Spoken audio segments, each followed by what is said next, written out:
filled with all sorts of things, like a wallet full of cash and a canvas bag full of jewellery as well. Wow. So who is the rightful recipient of this letter, and what's the search for them? I mean, it's a bit like a missing winner, but what's happened with finding this person? Well, I mean, we ran a couple of stories. We ran the first one and left a couple of details out, just so we might be able to check that we had the right person if they could give us the details of the former family. And, we were absolutely inundated with emails, from amateur sleuths and genealogists, which was very helpful in the end. But there was one letter in particular of a friend of the daughter of the couple, who then sort of put us in touch with what ended up being the widower of the daughter, and he's had a bit of a chat with us and run us through the family's last few years, and the granddaughter is still alive. She's still living over in Australia, and he's going to hand this letter off with a little bit of a personal message that was apparently in the letter as well. Oh, that's really cool.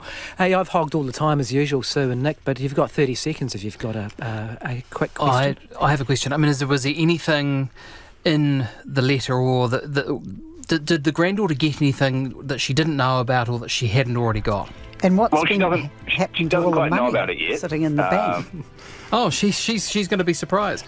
And also, Yes, you said you were going to absolutely. So it's gonna be a bit send of the a letter. surprise Are you getting sure it sent to that's her. wise? Shouldn't you just hand it? Guy, and your child's been very good. I thought she was going to participate. Oh, well, I didn't leave any room for anyone else, so, that was the panel today. Thanks for your ears. Thanks for listening. I'm Guy and Espiner.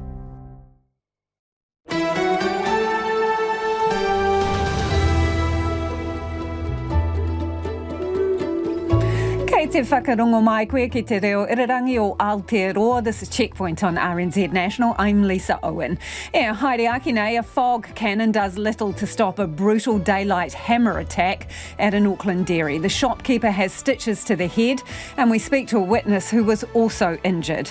A Thames shopping centre's hit in a supersized ram raid. 5 cars and up to 10 people crashing through the mall. The manager is live. Flick versus Genesis, sparks fly in a power company price nail-up. Getting Kiwis excited about the Footy World Cup kick-off when not even half the tickets are sold. And are you in school holiday hell? Our reporter and his imaginary kids take a $50 challenge. We will have all the details.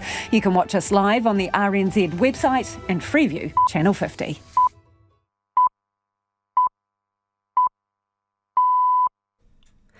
RNZ News at 5 o'clock. Good evening. Good afternoon. Ahi Mārie, I'm Evie Ashton. A customer attacked with a hammer in a Mount Roskill dairy yesterday afternoon says he's bruised and traumatised. 2 hooded and masked men entered Giotti's dairy and attacked the customer and the female shopkeeper. An attack described by the Dairy and Business Owners Group as barbaric. The customer says that despite activating a fog cannon, the shopkeeper was badly hurt. They kept on hitting. I could hear the lady yelling, leave me, please, leave me, take anything you want, take it away, but leave me. Then I saw bleeding. All the face was blood. The man says his thick beanie saved him from being badly hurt, but he's still in pain. Both he and the shopkeeper are now recovering at home after being treated for their injuries.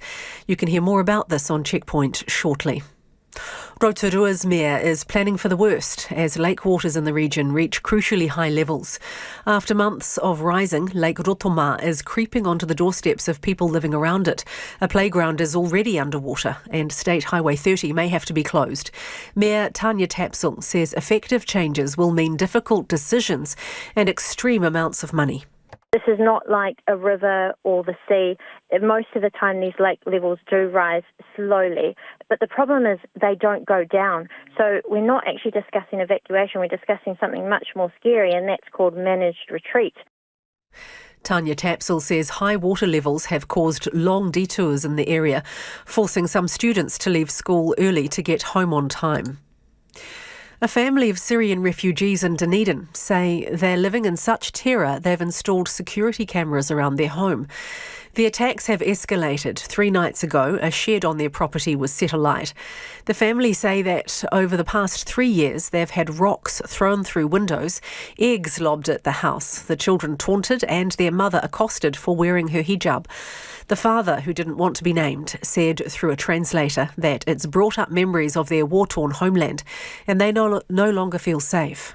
The top priority for me is just I want my kids, my family and I to live safe.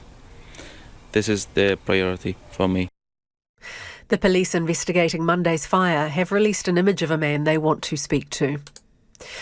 A report on the deaths of 2 volunteer firefighters in Muriwai during Cyclone Gabrielle will be released tomorrow morning.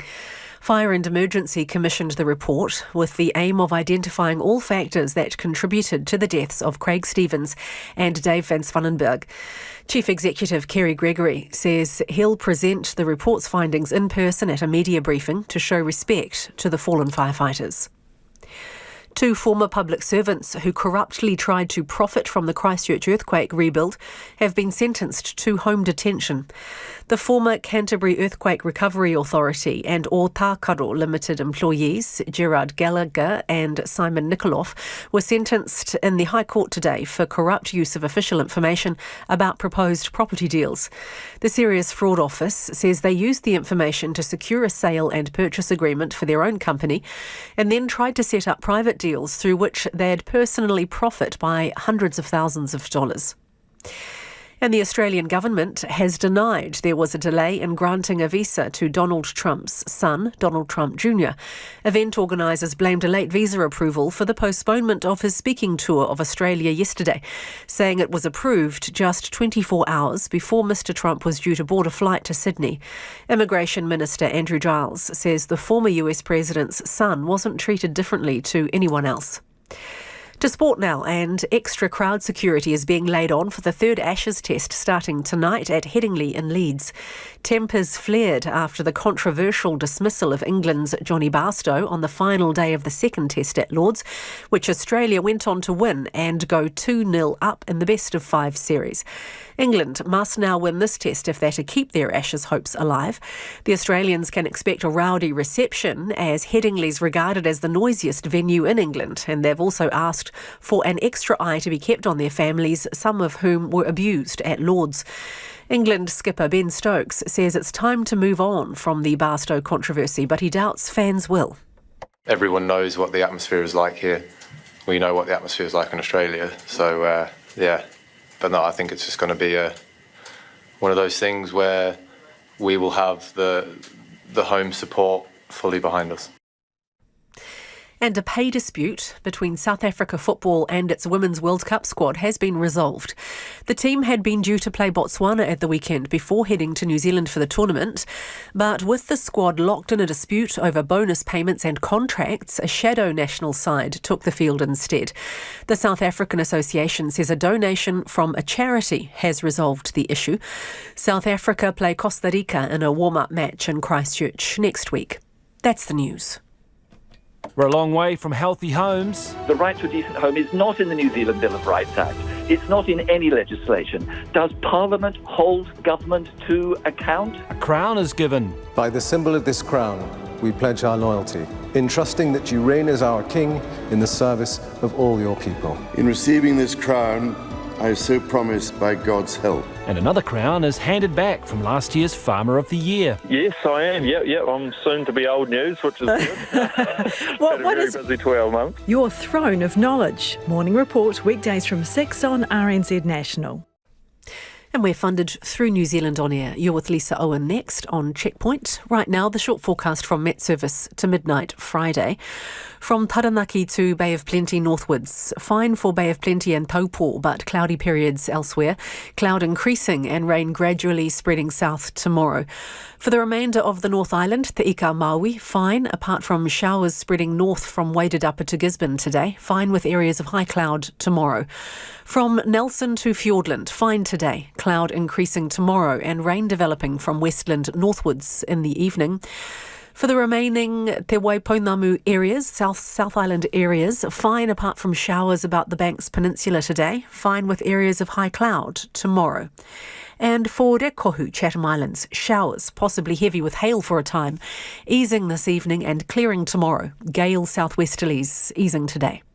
The time has just gone 7 minutes past 5. I will have traffic news and headlines for you at about 20 past 5. Nā mihi Evie, tēnā koutou katoa, no mai haere mai ki Checkpoint I tēnei rā, ko Lisa Owen tēnei. A man has been left bruised, frightened and traumatised after being set upon in his local dairy and hit in the head with a hammer. When the two offenders started their attack, the female shopkeeper at Mount Roskell's Jyoti Dairy activated the fog cannon, but it didn't stop them. Both she and the customer were taken to hospital and have since been discharged, left extremely shaken by the ordeal. The offenders are still at large and police say their investigations are continuing. A warning, if you are watching us tonight, some of the images in this story by reporter Louise Tanous and camera operator Marika Habazi are distressing. CCTV footage shows two hooded and masked men enter Jyoti Dairy on Mount Albert Road and, in a frenzied attack, rain blow after blow on the terrified shopkeeper. There was only one customer in the shop at the time, a neighbour and friend of the family who'd popped in to say hi to the owner, Janti, and his wife. Checkpoint managed to speak to him after he'd been released from hospital. He didn't want to be identified. I could see one or two people came in. Then I said, hello, because they were looking at me. Just on the door, I stepped from here where I was standing. Same time he gave me a blow with a hammer. Then I realized, then the other lady, that lady said, run, you have been attacked. He ran into the back of the shop to the owner's living quarters. He couldn't see the rest of the attack, but he could hear it. Two of them just jumped inside and then attacked that lady. They kept on hitting. Despite the activation of the fog cannon, the offenders weren't deterred. I could hear the lady yelling, leave me, please, leave me, take anything you want, take it away, but leave me. They left after about 30 seconds, making off with tobacco and cash. Blood was all over the shop floor and gushing out of the shopkeeper's head. Then I saw bleeding. All the face was blood. Fortunately, the man was not badly hurt, which he says was thanks to his thick beanie.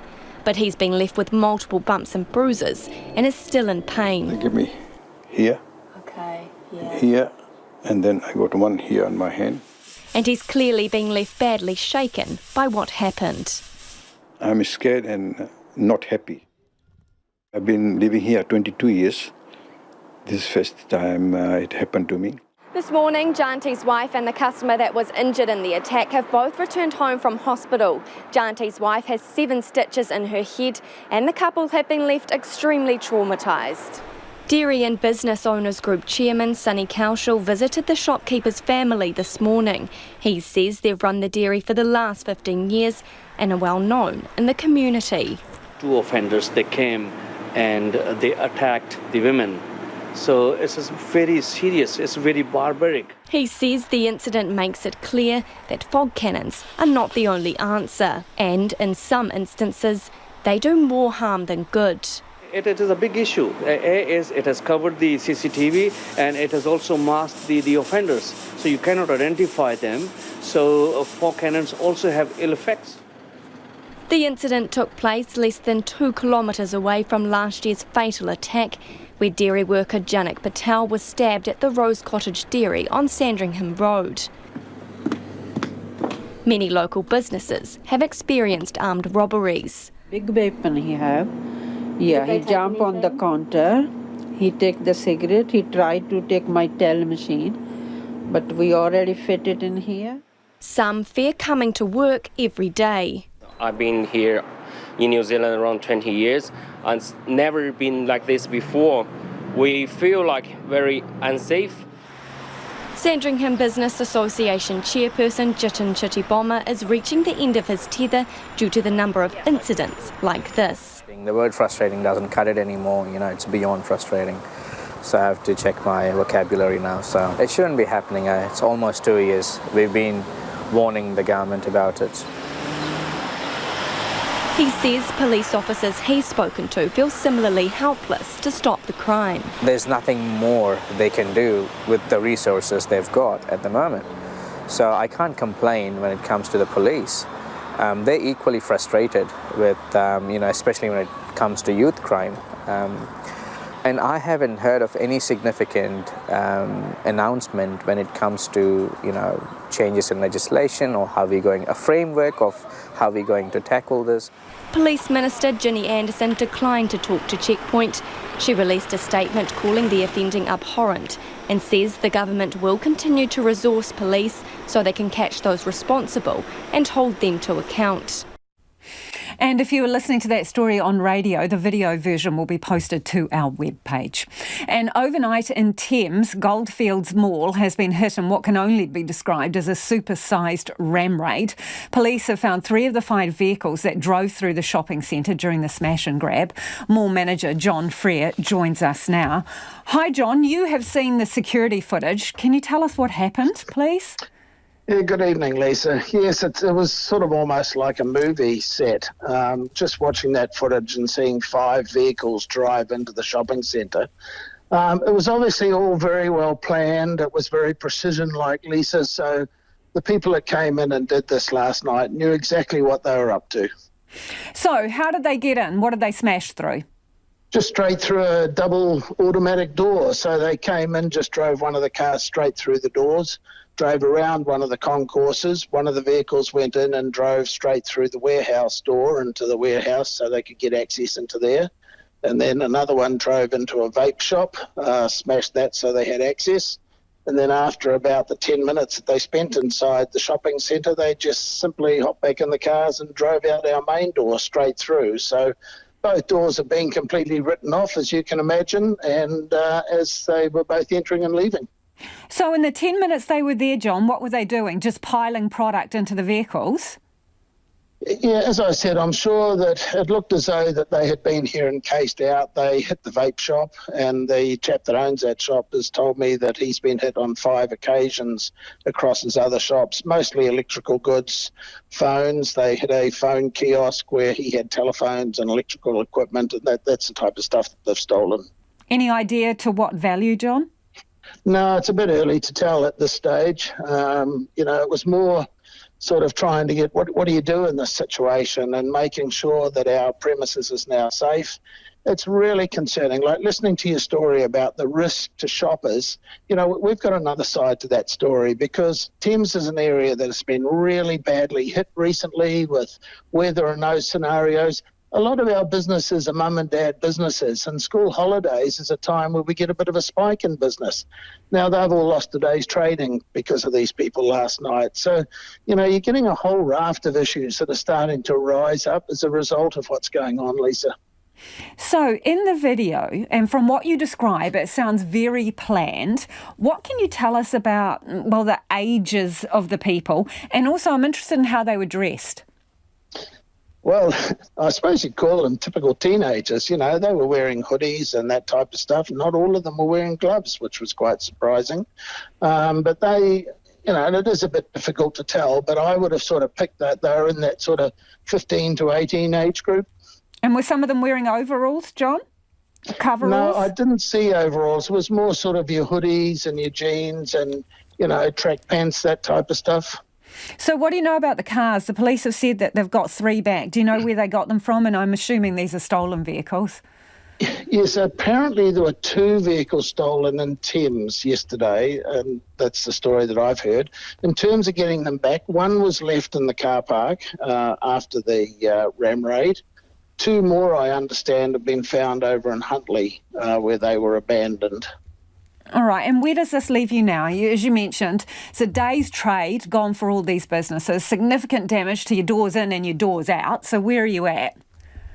So we go through the process now for the next how long until we can get the doors replaced. We've got boarded up front entrances. Our shoppers are going to have to use just general man doors to get in and out of the premises.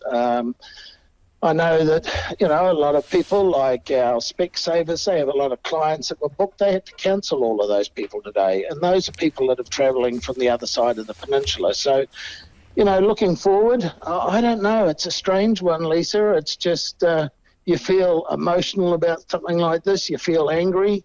But, we've got to get back to business as soon as we can, and we'll be open tomorrow morning from 8 o'clock. We wish you the best of luck, John. That is John Freer, who is the manager of Goldfields Mall in Thames, as he described there. Pretty significant hit overnight. 5 vehicles, around 10 young people went in there, smash and grab, hit the vape store and other businesses. 17 minutes after 5, Kia amo tonu mai. Do stay with us. You're listening to Checkpoint on RNZ National. Rotorua's mayor says managed retreat needs to be seriously considered for homes around the rising lake Rotorua.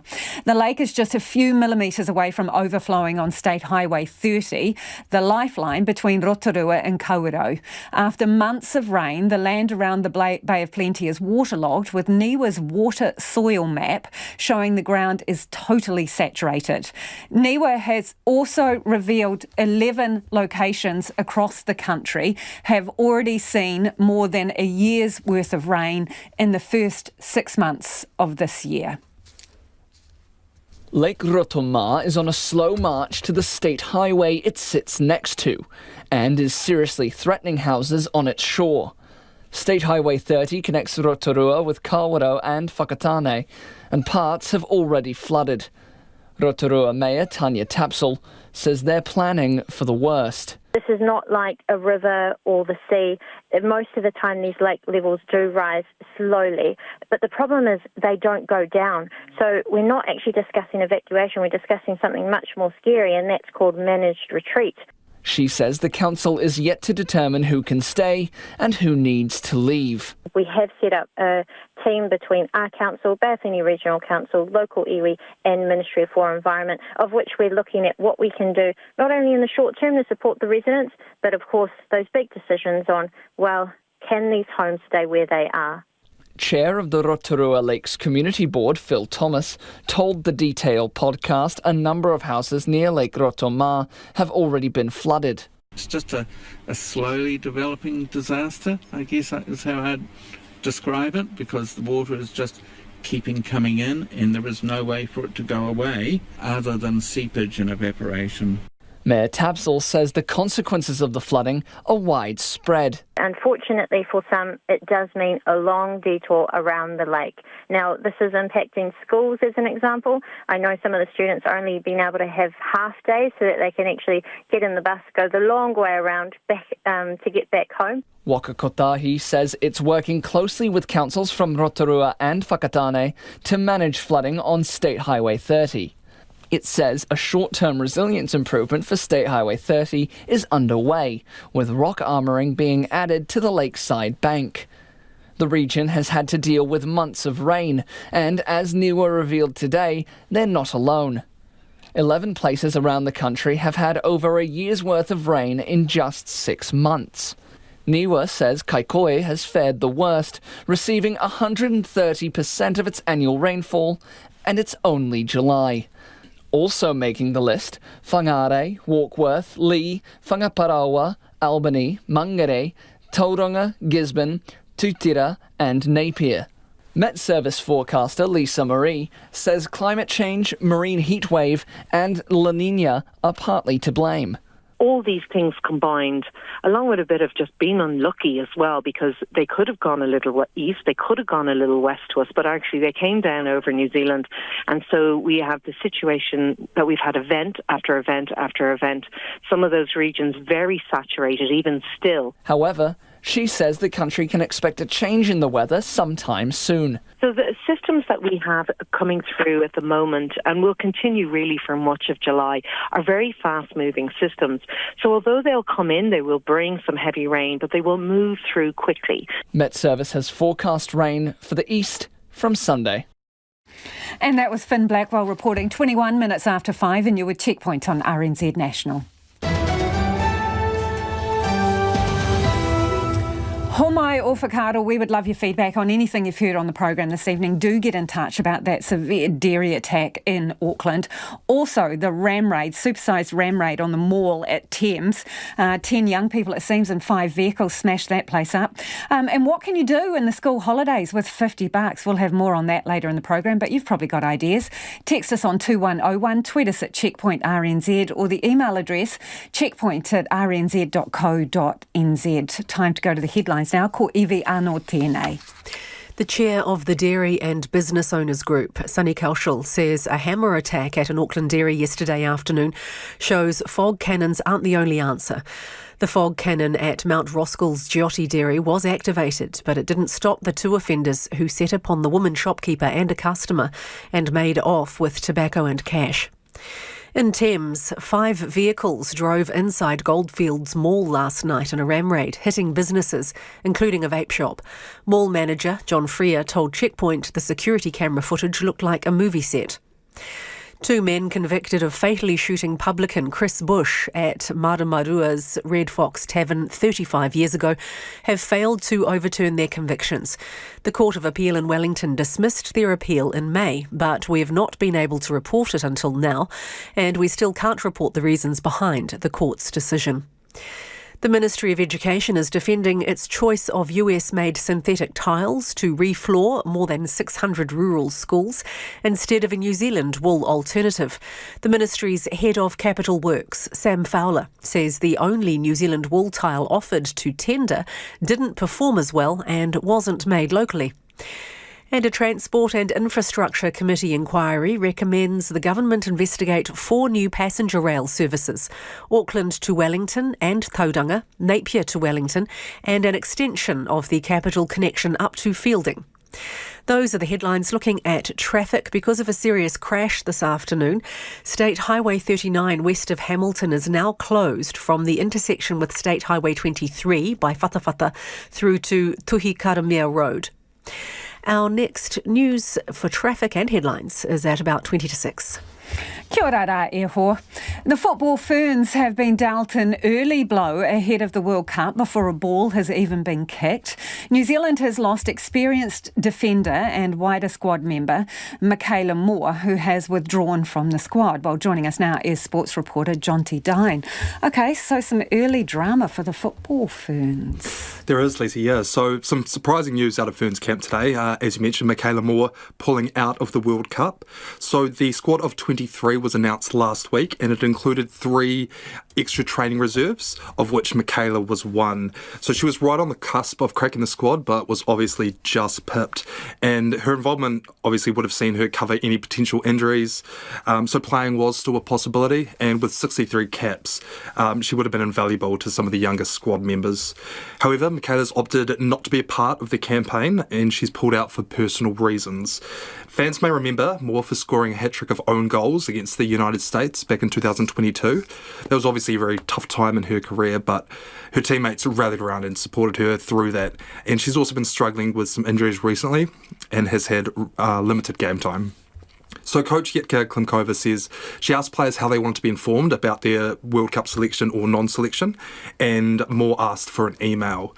But after sending it, Klimkova hasn't actually received a reply, which she says is pretty disappointing. So they're not totally sure what is going on with Michaela. And now the squad is assembling in Napier tomorrow ahead of their final warm-up game against Vietnam, and Phoenix player Grace Wineski, she's been called in to replace Moore. OK, let's move on to MMA. Auckland MMA fighter Dan Hooker back in action this weekend. Yes, the Hangman is back. He returns at UFC 290 on Sunday in Las Vegas.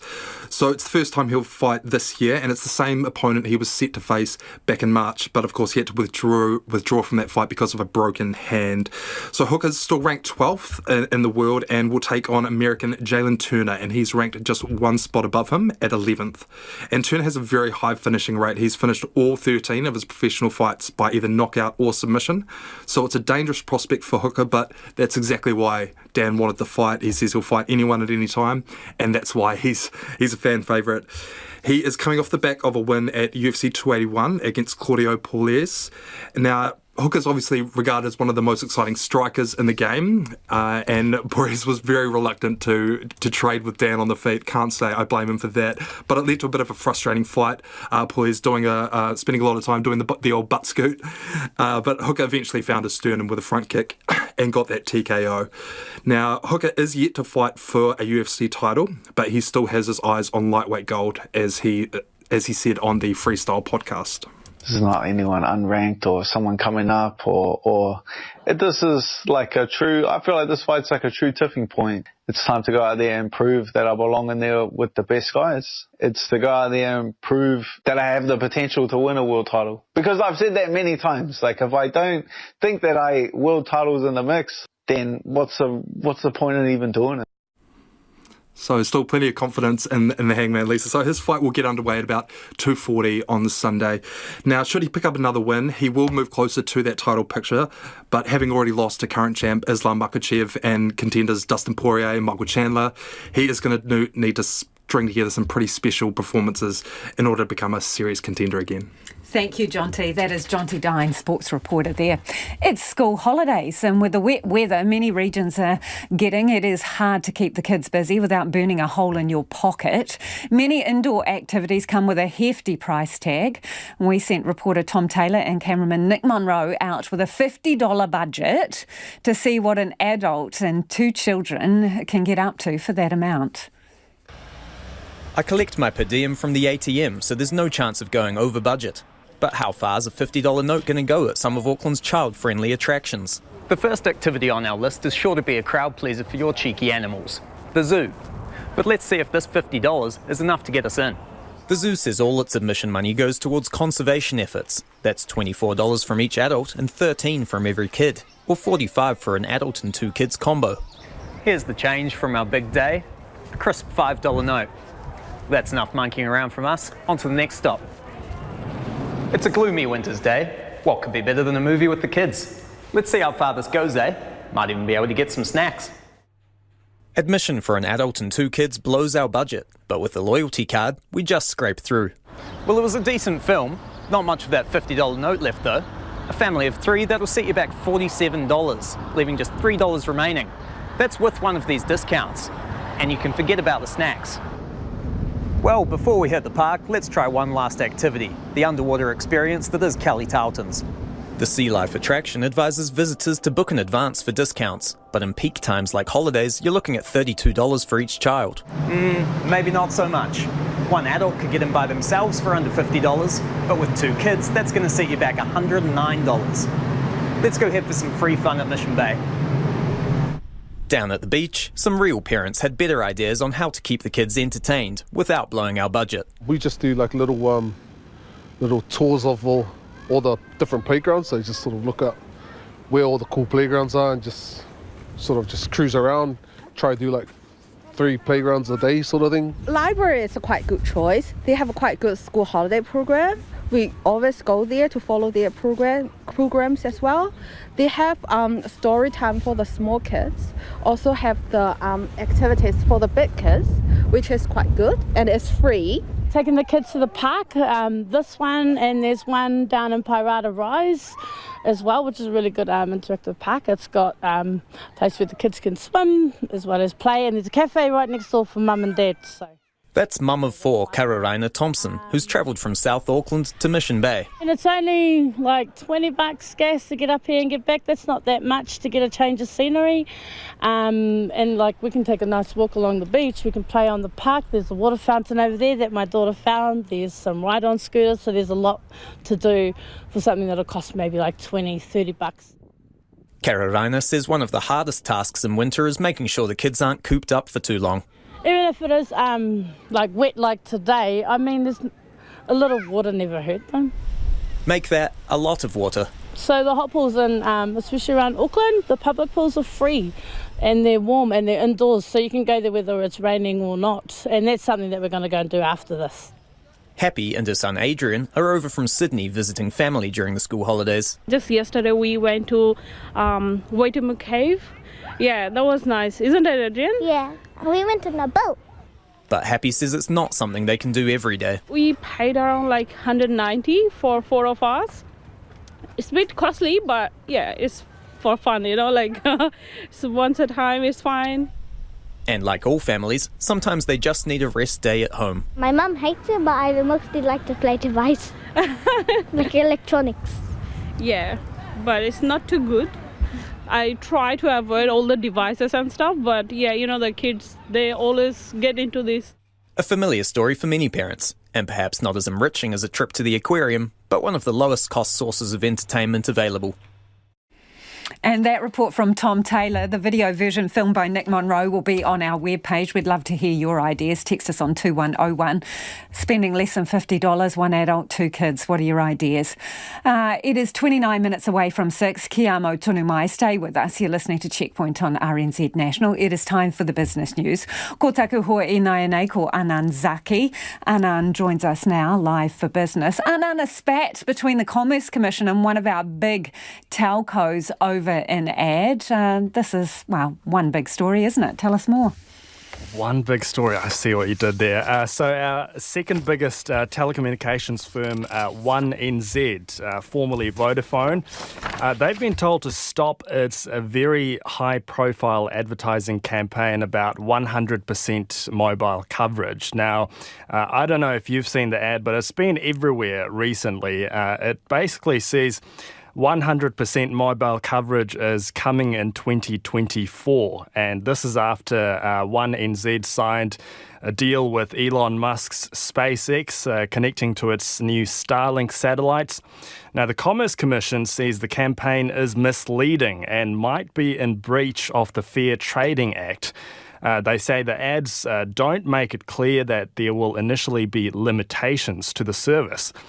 They say the ads give an impression that all mobile services, so that's text, phone, data, will be supported from next year and you can get 100% mobile coverage, when in reality it might not be the case. Because you'll need a clear line of sight to the sky to get coverage, and the service will initially be limited to text messaging only with voice and data in 2025. So the Commission also says it's not actually clear what they mean by line of sight to the sky, and they've given 1NZ until next Wednesday to formally respond.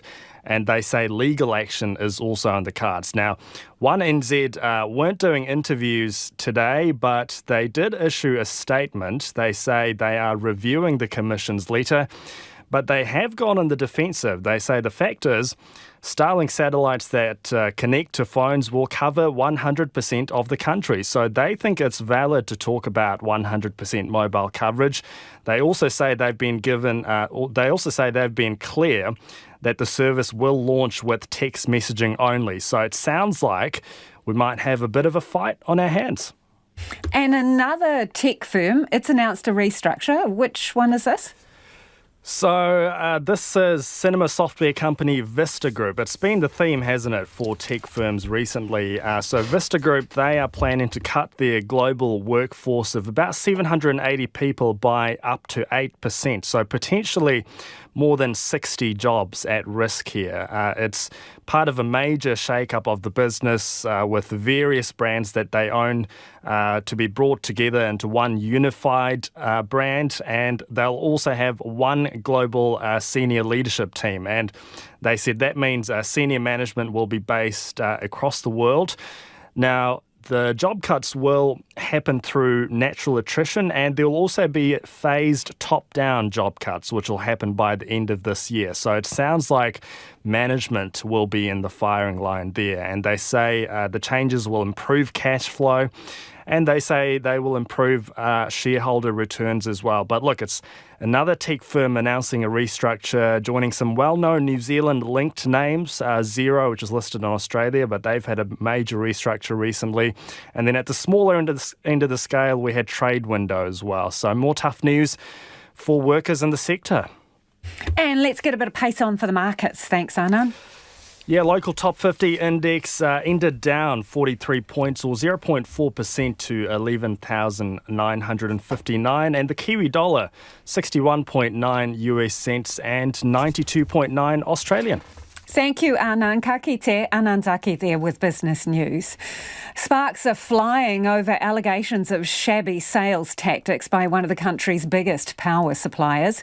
Boutique company Flick has called out electricity giant Genesis on social media, accusing the company of telling porkies to prospective customers about the prices its competition charges. Flick claims it reached out to the company privately, but the message isn't getting through, saying it's straight up wrong and unfair. Joining us now is the CEO of Flick, Pavan Vas. Hi, Pavan. What are they doing? Are they trash talking you? Is that what you're saying? Sure, Lisa. So we've had a number of customers reach out to us, and just to size us up, we're around 30,000 really engaged Kiwi customers that we serve up and down the country, and a few of our customers and prospective customers have reached out via email and our call centre saying, hey, they've been told by Genesis salespeople, either door-to-door salespeople or outbound call center salespeople, that we raise our prices every month and that we're not very transparent with our pricing. So we've actually tried to engage Genesis in a conversation, and it fell on deaf ears. So we've left without a plan B, but let our customers know through social media that, hey, what they're potentially hearing is false, and please engage us in a conversation if this was the case. Okay, so do you have any proof that Genesis has been circulating this misinformation? Because obviously it's a bit of a he said, she said scenario that you've described. Look, the only quote-unquote proof we have is customers, proactively reaching out to us and telling us the same. And there's been obviously a number. And as you know, in these situations, only a handful of customers out of the total pool might call us. But in terms of about how many do you think, Pavan, have got in touch to say this is what Genesis has been saying? Look, I don't have precise numbers because it's been going over a period of time, but it's been quite a few, maybe tens in the last few days, which is why it allowed us to take the step that we did on social media. Right, and in the social media post, you say you've reached out to Genesis. Have you heard anything back from them? Yeah, we have. To their credit, their compliance people have been speaking to our compliance people, and more recently, Genesis actually responded to our post and said that that behaviour was below their professional standards, which actually gave me a lot of heart in terms of the right people are looking at this on their side now. And what harm do you think it's done to your company? Look, I don't think it's just harm to a company. We're about actually promoting the right behaviours in the industry and calling out practices that might not be great. For us, it's about standing deliberately on the side of our customers, and we actually encourage people to shop around and get the right deal for them. And if it happens to be Flick, we'd welcome you with open arms. You're a small company compared to Genesis, so what do you think this says about the level of competition in the industry? On one hand, it's a fiercely competitive industry. 20 to 30% of all people leave their electricity provider every year. But on the other hand, when you zoom out a little bit, the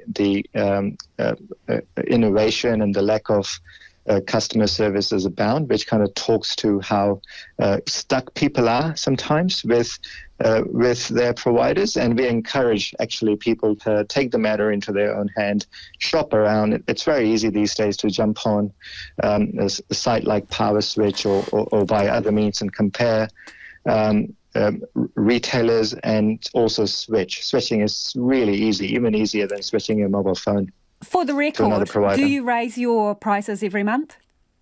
No. So the industry does move prices once a year, typically, as lines prices and things adjust through. But we don't have a practice of raising our prices every month. Can you take this any further?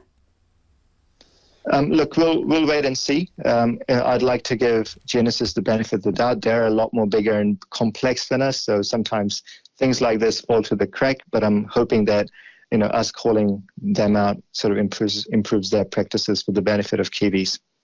Appreciate your time. Thank you for joining us. That's Pavan Vas, who is the CEO of Flick. And in a statement, Genesis says the behaviour outlined in the Flick post is below the professional standards of our customer service teams and not how we operate. We're looking into this and have been in touch directly with the Flick team to get more information.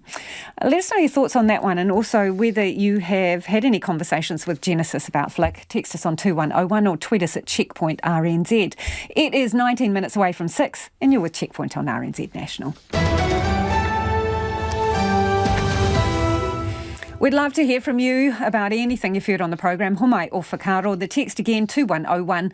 Tweet us at Checkpoint RNZ, and the email address, checkpoint@rnz.co.nz. Evie is standing by with the headlines. Anea Evie, mina pita pita kōrero.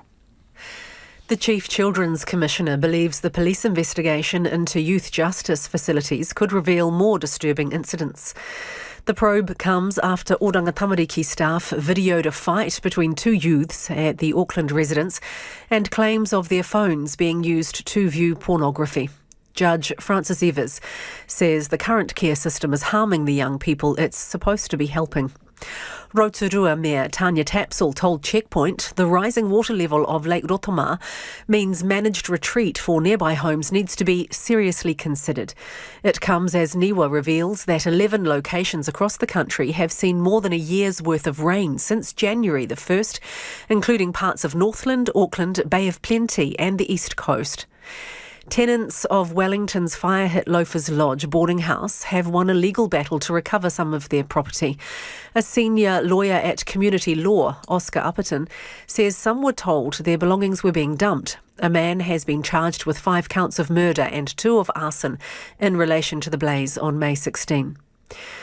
In Ukraine, 3 people have been confirmed dead and 8 are wounded after an overnight Russian missile attack on an apartment building in the city of Lviv. The mayor says about 60 apartments have been damaged. And the Australian government has denied there was a delay in granting a visa to former US President Donald Trump's son, Donald Trump Jr. Organisers of his speaking tour of Australia blamed a late visa approval for the postponement of the tour yesterday. Those are the headlines. Looking at traffic, State Highway 39 west of Hamilton is now closed from the intersection with State Highway 23 by Whatawhata through to Tuhi Karamia Road because of a serious crash this afternoon. And on Auckland's southern motorway heading into the city, a breakdown is blocking the left lane between Princes Street and Mount Wellington Highway just before the Panama Road overbridge. Our next news and weather is at 6 o'clock. Nā mihi Evie. Te Rama Mai, dubbed the ultimate Matariki Light Festival experience, is illuminating Ōtautahi Christchurch. More than 25 installations have been set up in the city's Victoria Square. Christchurch reporter Neva Chittick is there and joins us now. Kia ora, Neva. I hope this is not going to cause a power cut, is it?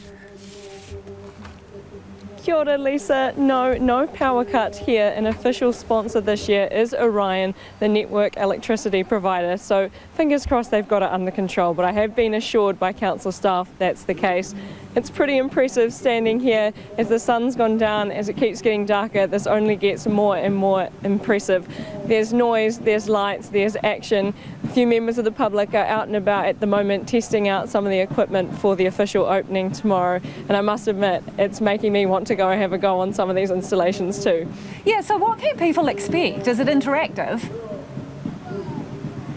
Yes, so there's a series of all different installations all throughout the square and in the surrounding streets. So some of it is light displays, some of it also includes audio, and some of it is wholly done by the user. There's some drums, there's even rain, trees, buildings, all sorts of cool stuff. There's also going to be some live performances too, so kapahaka, fire shows, loads of things to keep the whānau entertained, including food trucks, so you can come down, have some kai while you wander around. And how long is it going to be going for?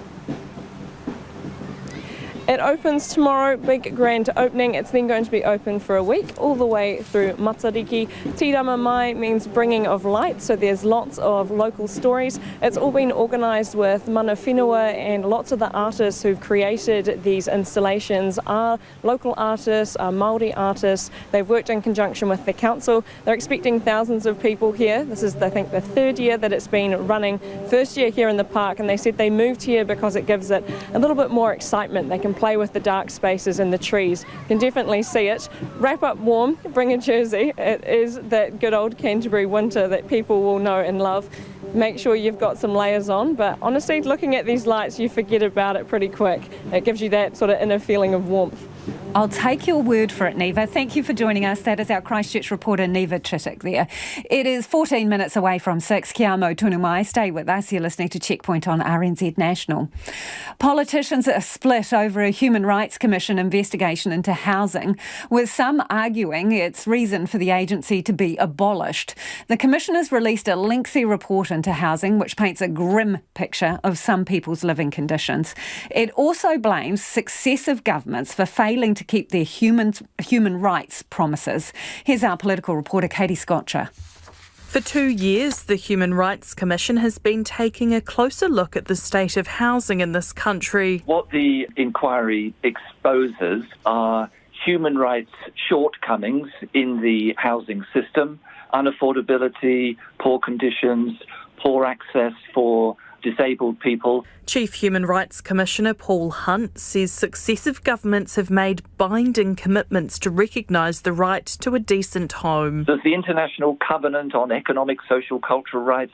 It includes the right to a decent home. New Zealand has signed up to it and is bound by it. There's the Convention on the Rights of the Child. It includes the right to a decent home. It's binding on New Zealand. New Zealand has signed up for it. Yet the report says New Zealand's housing system is in crisis. Housing affordability has decreased significantly over the past 3 decades, and too many people are still living in cold, damp and mouldy homes. We're seeing the exact same thing. That's Renters United President Geordie Rogers.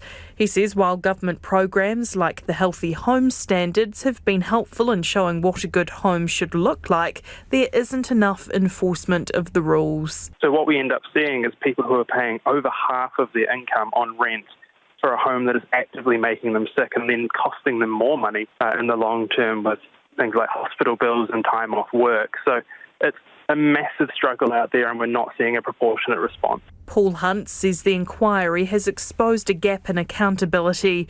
He wants to see the right to a decent home recognised in domestic law and a housing ombudsman or commissioner introduced to hold the government to account. Does Parliament hold government to account for the right to a decent home? No, it doesn't. Do select committees hold the government to account for this binding obligation? No, it doesn't. Do the courts do so? No, they don't. Green MP Ricardo Menendez March supports the call for an independent watchdog. We're pleased to see greater recognition and a growing number of people calling for housing to be treated as a human right.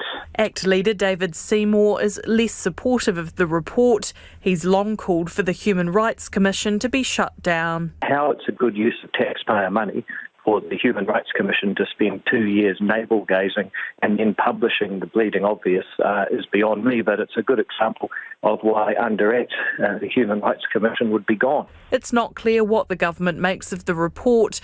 RNZ contacted the Housing Minister for a response. Her office didn't respond. Katie Scotcher reporting there. Communal showers, urinals and pitches knee-deep in mud will be a thing of the past for many Kiwi footballers. There's been a $20 million investment in 30 sporting facilities around the country ahead of the FIFA Women's World Cup. The government investment includes $5 million to create gender-neutral changing rooms at many venues. Our reporter Robin Martin has been at Porritt Stadium in Hamilton. Porritt Stadium is being used as one of 3 training facilities ahead of the 5 first-round matches hosted in Hamilton. It's got $600,000 for new turf, lights and to convert urinals to unisex bathroom facilities. Mayor Paula Southgate says the refurbishment has brought the facility into the 21st century. upgrading what were largely 1970s changing rooms into gender equal changing rooms that are equally suited to men and female athletes is just a big step.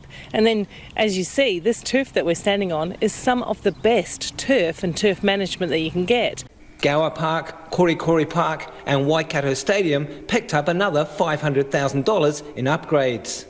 Paula Southgate says the refurbishments are a big win for local sports people who will reap the benefit of top quality facilities long after the tournament finishes. We're coming out of the past, an old-fashioned way of dealing with sports, into a more modern way, and that will encourage people to continue in sports for a much longer time, because we want women in particular not to give up sport when they leave school. We want them to continue in their much-loved sport and enjoy it. The Mayor was joined at Porritt Stadium by Legacy Manager of the Waikato Bay of Plenty Football Federation, Dr. Alida Shanks, and former All Black and Chief Executive of Sport Waikato, Matthew Cooper.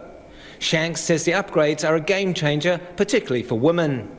Matthew Cooper had certainly clocked the quality of the bathroom facilities. Did you ever come across a bathroom like that in your travels? I think the bathroom's better than my own bathroom at home. So, that's where we have to go. We have to ensure that we're creating a quality experience for participants. And when 50% of our gender have had pretty shocking facilities. In Wellington, Newtown Park and Martin Lucky Park have also been upgraded, including getting new floodlights.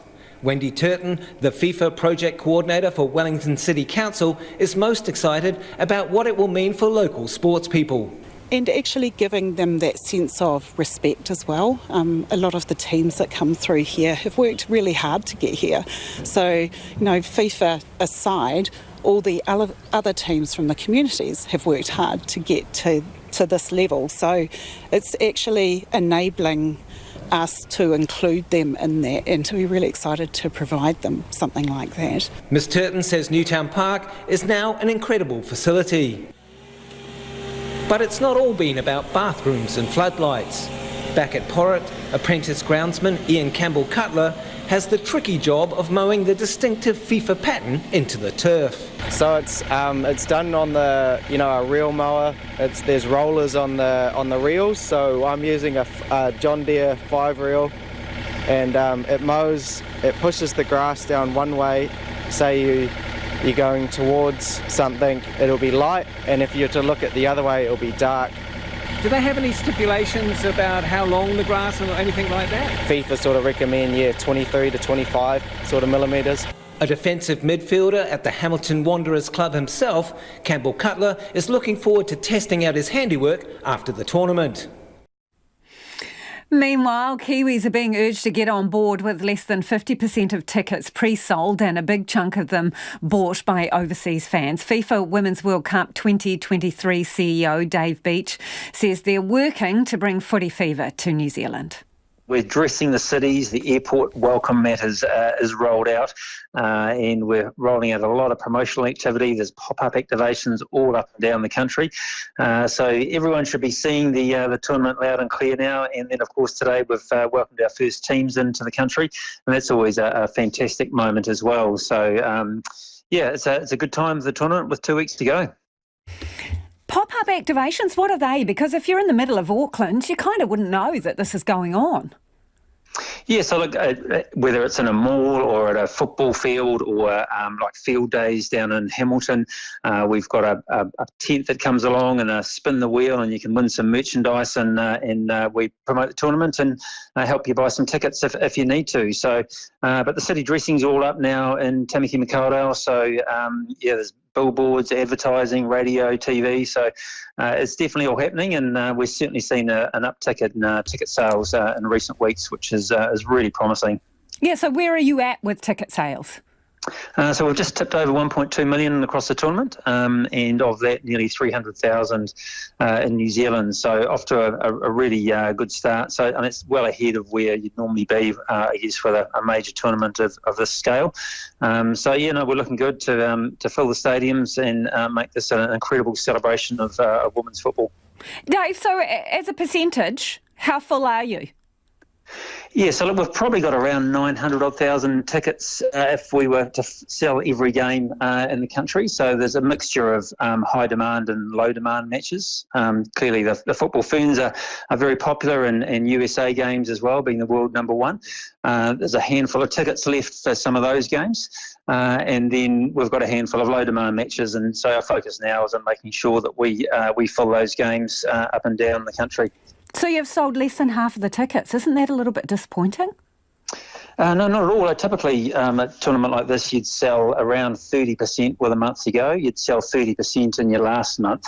And then actually, you typically would sell 40% on kickoff. So we were sitting at around 250,000 tickets with a month to go. So if you extrapolate that, we're actually looking really good. And as I say, this is just going to be an amazing celebration of culture and diversity and inclusion around the women's game. We've got people from all corners of the planet coming to Aotearoa, and it's going to be an opportunity to celebrate all the diversity in New Zealand with all the countries coming. Dave, give us a bit of a rundown on prices for tickets. Yeah, so tickets start from $10 for a child and $20 for an adult. Part of the strategy with this tournament was wanting to make it as accessible as possible. Really affordable, and that goes all the way up to $120 for a ticket to the final in Australia. It's super affordable. It's a family-friendly event, we're just encouraging everyone to take action and get in now so they don't miss out. You say people are travelling to New Zealand for this. Do you have any stats or how many people are coming? Yeah, look, of the 300,000 tickets sold, around 40% from internationals. So that'll obviously decrease as we get closer to the tournament, and the last minute sales will have a higher domestic skew. So Dave, there's going to be sorry to interrupt. Am I hearing you right? You're saying of the tickets you've sold already, 40% of those have been bought offshore? Correct. So what does that tell you about New Zealanders' interest in this? Well, it's as I said, look, the New Zealanders are a notoriously late walk-up audience, and with a month to go, 30% normally have bought, and as I say, we're seeing really strong interest in the last few weeks as we get closer. And with 2 weeks to kick off, we've seen really, really strong demand for the Ferns matches in USA, as the momentum builds and the teams arrive, that will continue to build. And as I say, we encourage everyone to join in and be a part of this amazing festival. It's fantastic to have this here in New Zealand, even if we have to share it with Australia. But the reality is that women's football is facing some pretty deep and toxic issues around equity. And we've seen teams protesting in the lead up to this tournament, and multiple teams are in disputes or disagreements over their contracts or conditions. I mean, how are you going to get real, measurable change around equity on the back of this tournament? I think that these tournaments are fantastic for shining the spotlight on these issues, and without these tournaments coming to places like Aotearoa, New Zealand and Australia, the spotlight doesn't get shone, and that's how you drive change. And with all the media attention, we're expecting a TV audience of around 2 billion for this tournament, overall attendance of 1.5 million. So it is a great platform to take this tournament beyond what happens on the pitch, and to have conversations around social change that needs to happen. So, it's a phenomenon that's good, I think, for women's sport, and that's one of the legacy benefits of these tournaments. And that's Dave Beach from the FIFA Women's World Cup. A lot of you getting in touch on all sorts of issues on the terrible attack at the dairy and also the ram raids in Thames. Jane says, is it possible to have a dye or similar that is dispersed from fog cannons so that offenders are marked? You're onto something there, Jane. We'll have a look into that for you. On more fun stuff, the school holidays and what to do with $50 and 2 kids. This person says Matariki events are free, and there is an Egypt exhibition at the museum, which is free to Auckland residents, someone says too.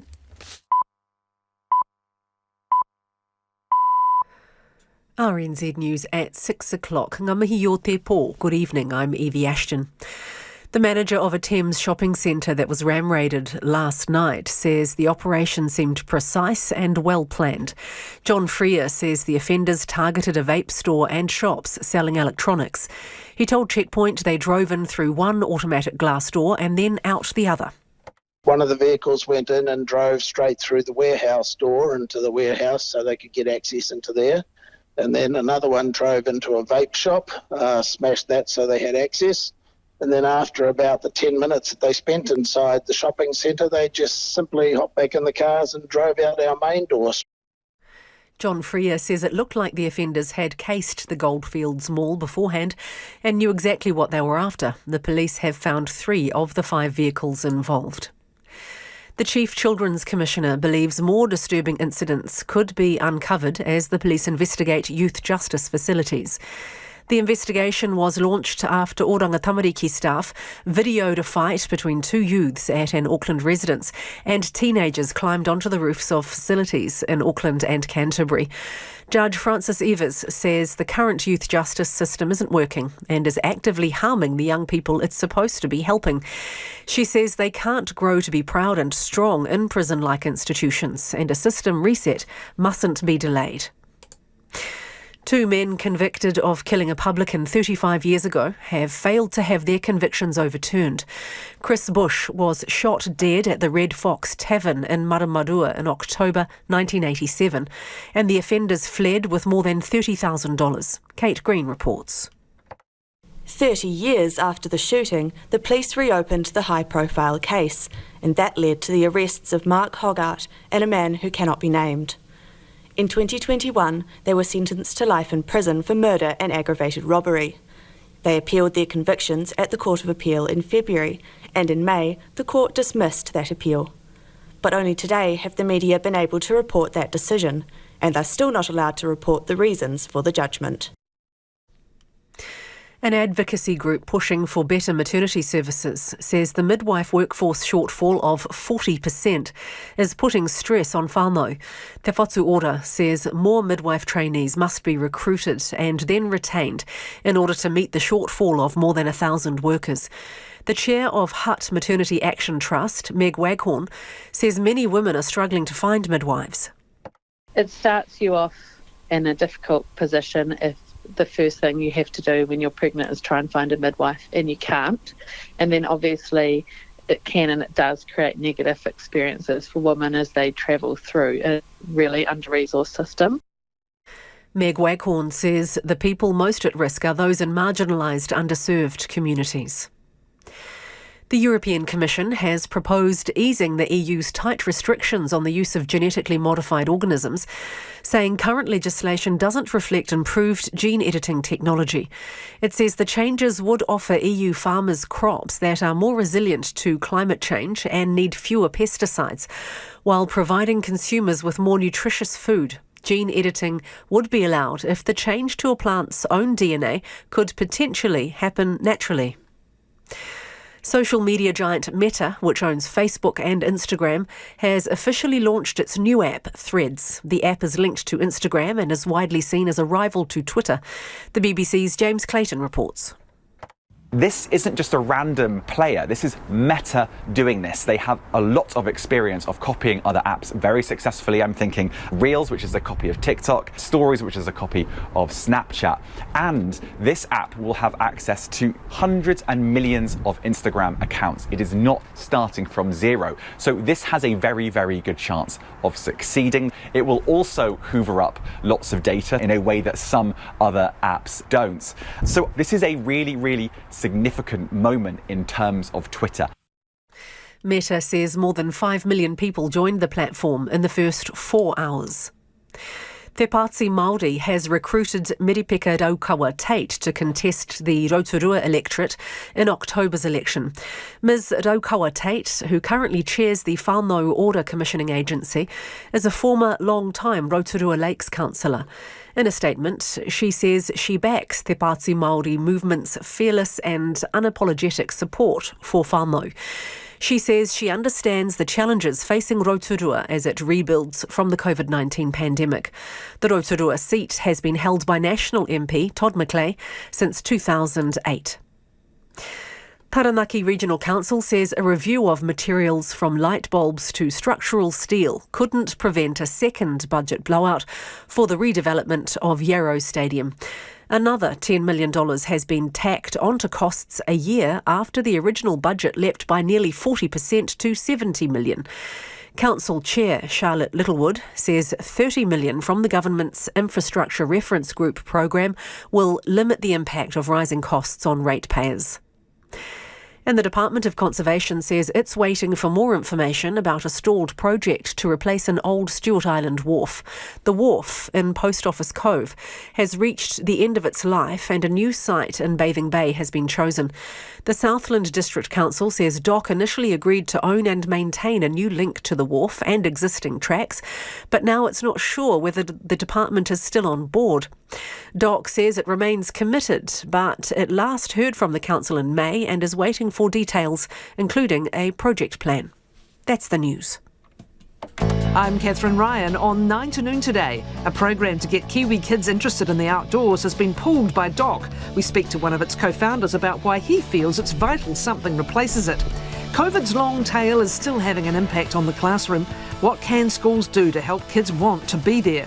Pioneering forensic entomologist Paola Magni on how bugs can help solve crimes. We look at what's coming up in sports and some tunes and laughs with our comedians to ease you into the weekend. With me on 9 to Noon on RNZ National. You're back on Checkpoint next with Lisa Owen. Right now, the short forecast from Met Service to midnight Friday. From Taranaki to Bay of Plenty northwards. Fine for Bay of Plenty and Taupo, but cloudy periods elsewhere. Cloud increasing and rain gradually spreading south tomorrow. For the remainder of the North Island, Te Ika Maui. Fine apart from showers spreading north from Waidadapa to Gisborne today. Fine with areas of high cloud tomorrow. From Nelson to Fiordland, fine today, cloud increasing tomorrow and rain developing from Westland northwards in the evening. For the remainder of Te Waipounamu, the South Island, fine apart from showers about the Banks Peninsula today, fine with areas of high cloud tomorrow. And Rekohu, Chatham Islands, showers, possibly heavy with hail for a time, easing this evening and clearing tomorrow. Gale southwesterlies easing today. It's 7 minutes past 6. I'll have news headlines for you at 6:30. Kia ora rā e ho, nau mai hoki mai, this is Checkpoint, ko Lisa Owen tēnei.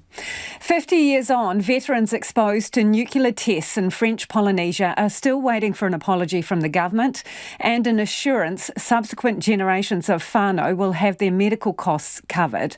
A total of 500 crew on the HMNZS Otago and later the frigate Canterbury were sent by the Labour government to protest French testing at Rotorua Atoll. The Prime Minister at the time, Norman Kirk, declared it an honourable mission to be a silent, accusing witness. But veterans say many of them subsequently developed cancers and health conditions. Others died young, and their children suffer medical complications they believe are related. And they want the government to honour its responsibilities to them. Joining us now is Veterans Minister Pene Henare. Tēnā koe te minita. Kia ora. 50th anniversary, how much longer do you think these veterans will have to wait for an apology from the government? Yeah, look, we've heard, well, I've certainly met with them, and I know my predecessor and others have, and there has been just this week released a report which was significant in looking at the case that's being put towards the government, and it'll have to be something that the government considers moving forward. Considers what specifically? Extending medical care to their whānau? Well, that's what the research was initiated to do, to look towards the links between what some of the whānau have been through and whether or not it's linked specifically to that event. And that's... yeah. So this is work that was ordered by Meka Whaitiri. Mm-hmm. Yeah, Correct. And it says there is strong and well-documented evidence confirming the impact of radiation on non-solid cancers and solid cancers, including a number of site-specific cancers, and consideration should be given to extending the entitlements that are currently available to the children of Operation Grapple veterans to the children of Rotorua veterans. So that is the recommendation. Will you do it? That's what I said. It's now the job for Cabinet to make those considerations. Do you think it is appropriate? For Cabinet to make the considerations, no, I do. As Veterans Minister, do you think it is appropriate that medical care and the expenses are extended to whānau? Like I said, that is something for Cabinet to consider. My job is to take that case to Cabinet, to put it forward for the collective consideration, and that's what I'll be doing. When will you do that?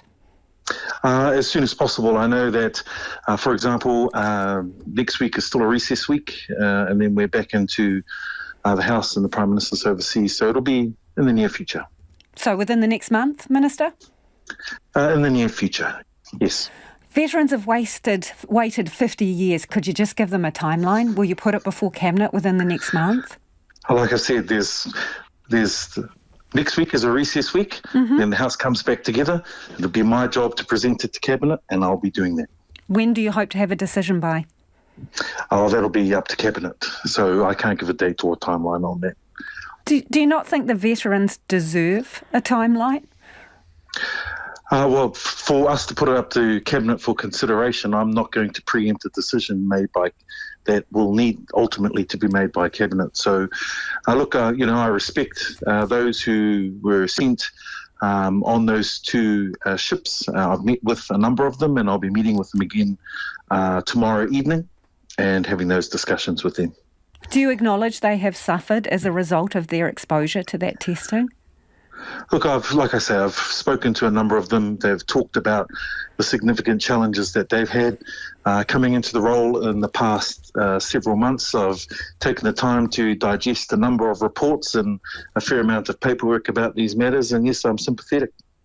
Sympathetic. So does that mean you accept that they have suffered health conditions and their whānau have as a result of being exposed to testing at Rotorua Atoll? I want to be very clear.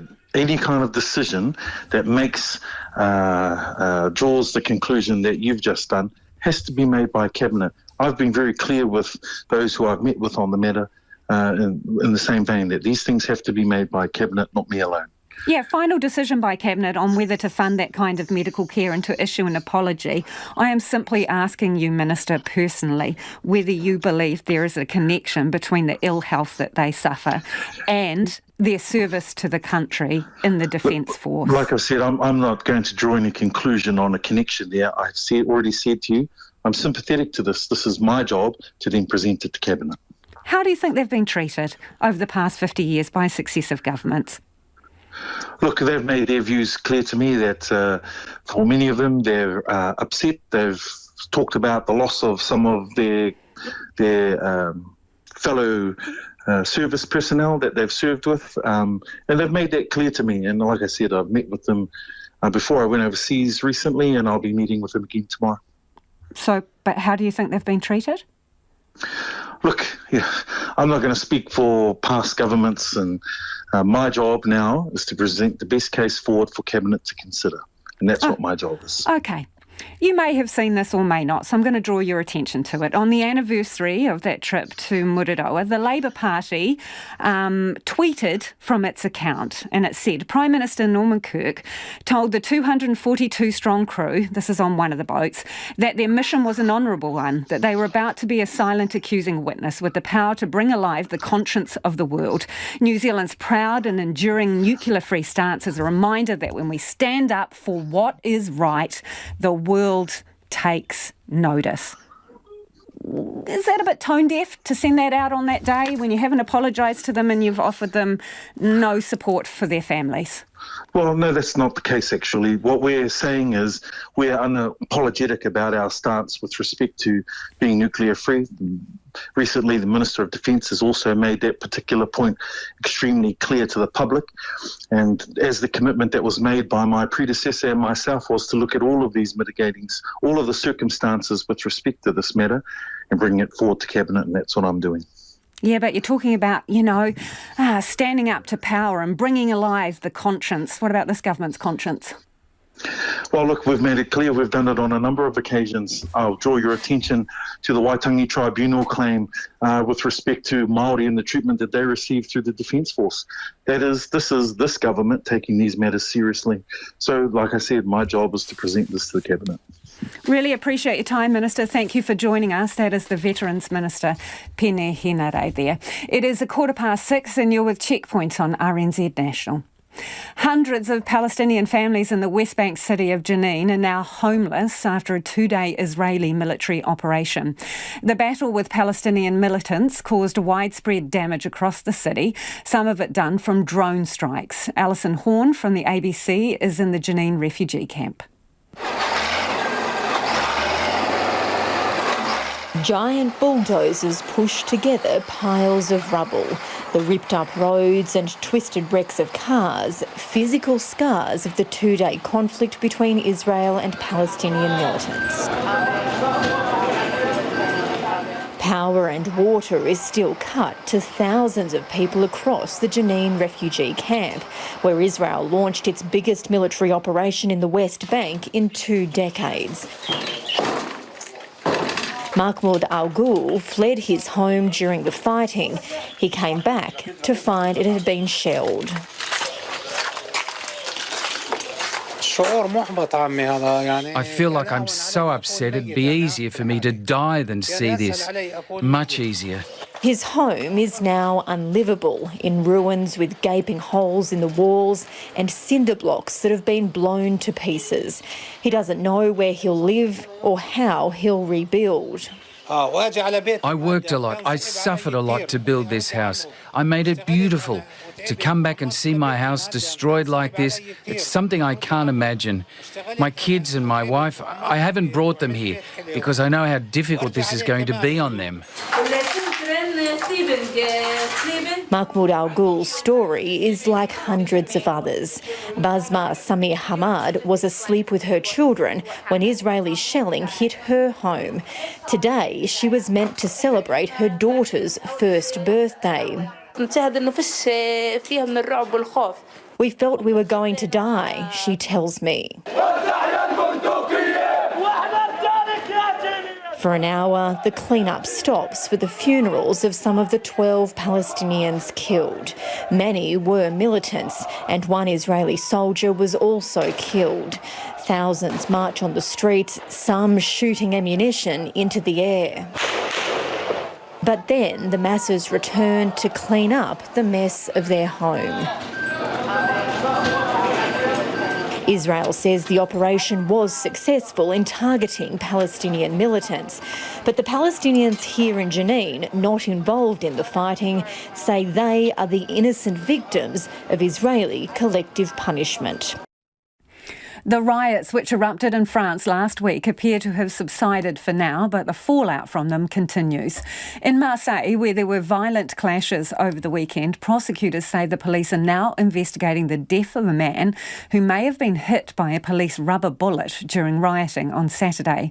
The people living in one of the city's most deprived and violent neighbourhoods say they feel abandoned by politicians. The BBC's Jenny Hill sent this report.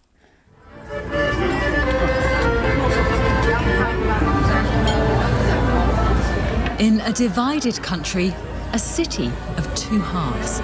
Marseille's port is bright, bustling, cosmopolitan. Yachts gleam on the turquoise water.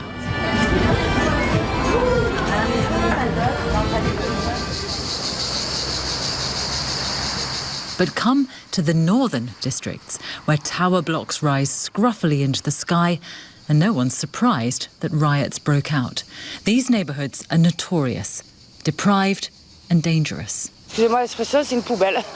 It's like living in a bin, Mardo tells us. It's not safe. People defecate in the lifts and stairwells. For the politicians, she says, we are nothing. We are really nothing. Omar tells us young people here struggle to find a job or training. And for many, drug dealing is a seductive choice. But it got Amin Kasachi's brother killed.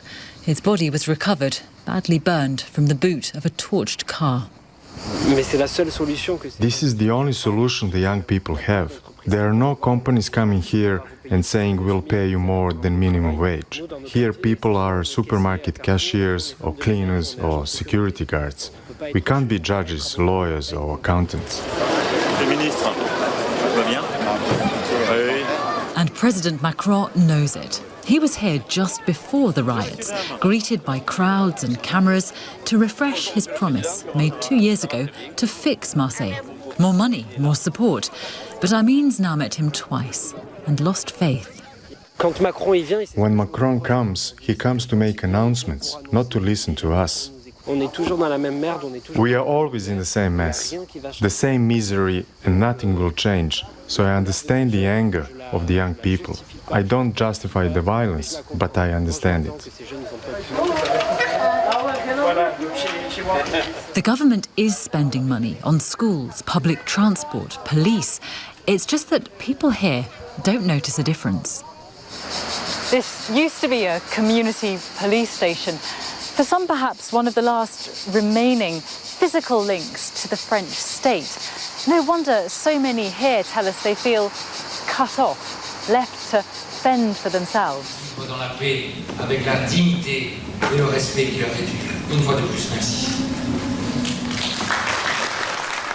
And even the mayor of Marseille, Benoit Payan, acknowledges he needs to bring his city together. For too long, my town has been divided between people who are poor and people who are not, between those who are considered by the public authorities and those who are not.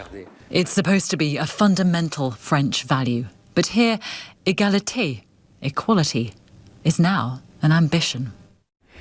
Frontline Ukrainian troops say anyone questioning the pace of their counter-offensive doesn't understand the situation on the ground.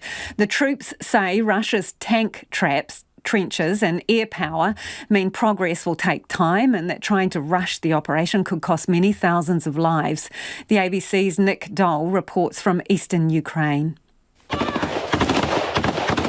Nobody thought Ukraine's fight back would be easy. Russia controls about 20% of the country and the front line extends for some 1,200 kilometres. But for anyone who's disappointed with Ukraine's progress, Battalion Commander Igor Shepetin has this message. People who sit on the sofa and watch it on TV, maybe they want faster victories, he says. But war is a very complicated, scary and bloody business. People lose the most important thing, their lives. The commander knows about Russian tactics better than most, having faced wave after wave of attacks as he and his unit tried to hold Bakhmut. He's told AM Russia's been using the last 16 months to its advantage, digging trenches, carving out anti-tank ditches and planting mines. The enemy is also training and is more prepared than when the armed aggression began, he says. I hope nobody has any illusions that this will be over soon. Ukraine says last week was hard going, but military chiefs have reported some successes in the past few days, with what they call limited gains to the north and south of Bakhmut and further advances in the Zaporizhia region in the south. The goal is to break through and reach an occupied city like Melitopol. Ivan Fedorov is the mayor in exile. From Melitopol, it's a direct highway to Crimea, and Russians understand that our Ukrainian troops don't want to stop on Melitopol. We want to liberate all our territory. But getting there could be a deadly mission. Russia still controls the sky over the areas it occupies. Ivan Fedorov says high-tech weapons from the West haven't arrived fast enough, and all the while Russia's been building new lines of defence. We ask our partners, please give us enough military equipment, enough long-range rockets, give us fighting jets. We ask.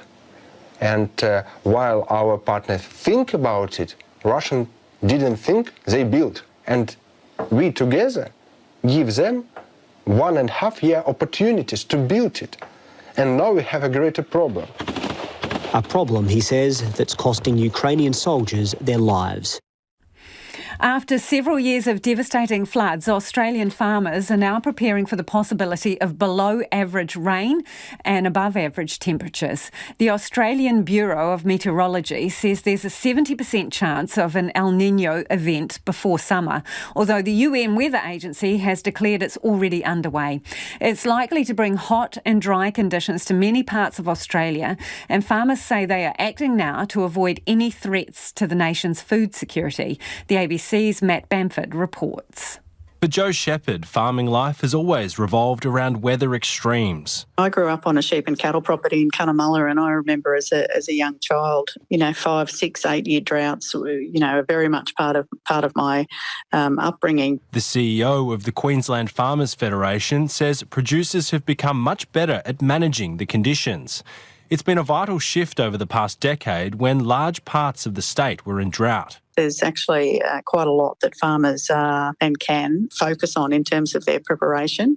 I mean, we've made absolute leaps and bounds. Now, less than 10% of Queensland is drought declared for the first time since 2013, but that could soon change.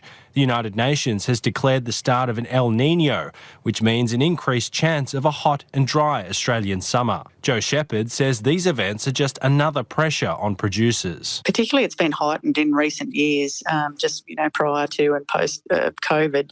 Things like growing populations for a start, supply chain disruptions, workforce shortages, as well as changing employment environments and increased climate variability really have, been front of mind. A federal parliamentary inquiry is looking at ways of improving Australia's food security.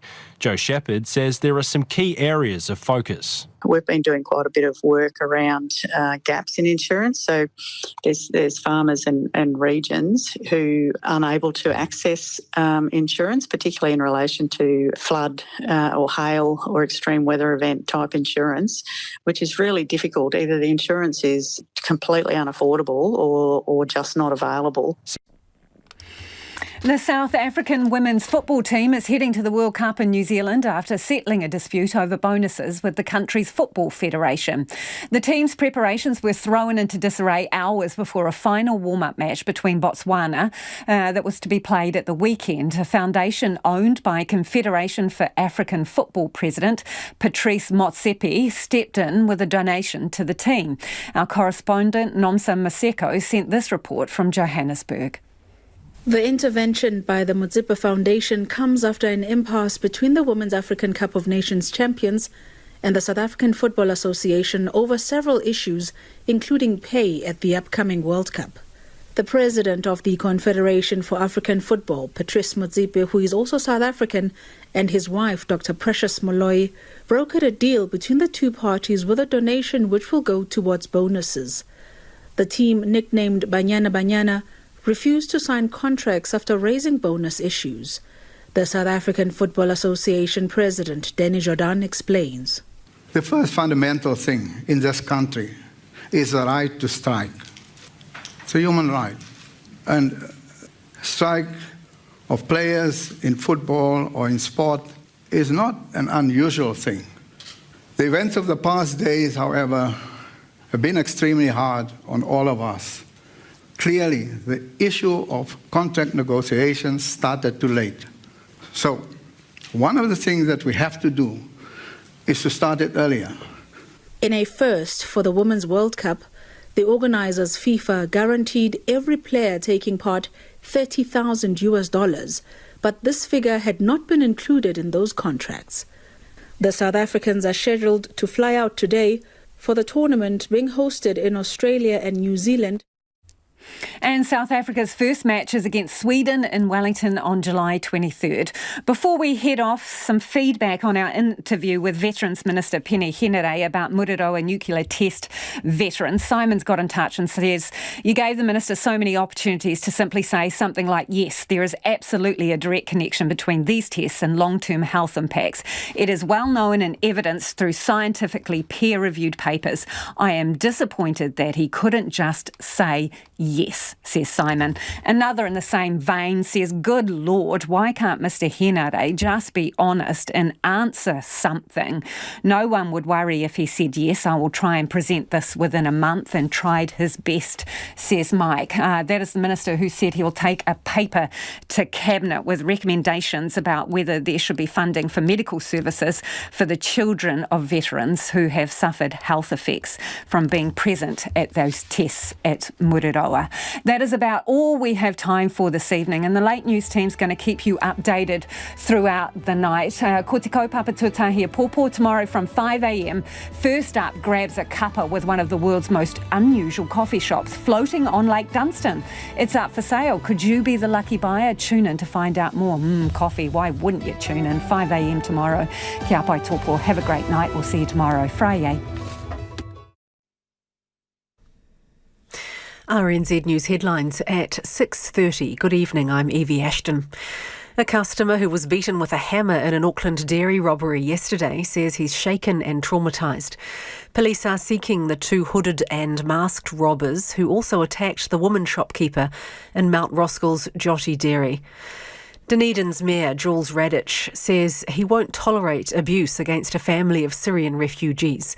They say they've suffered 3 years of attacks. The Chief Children's Commissioner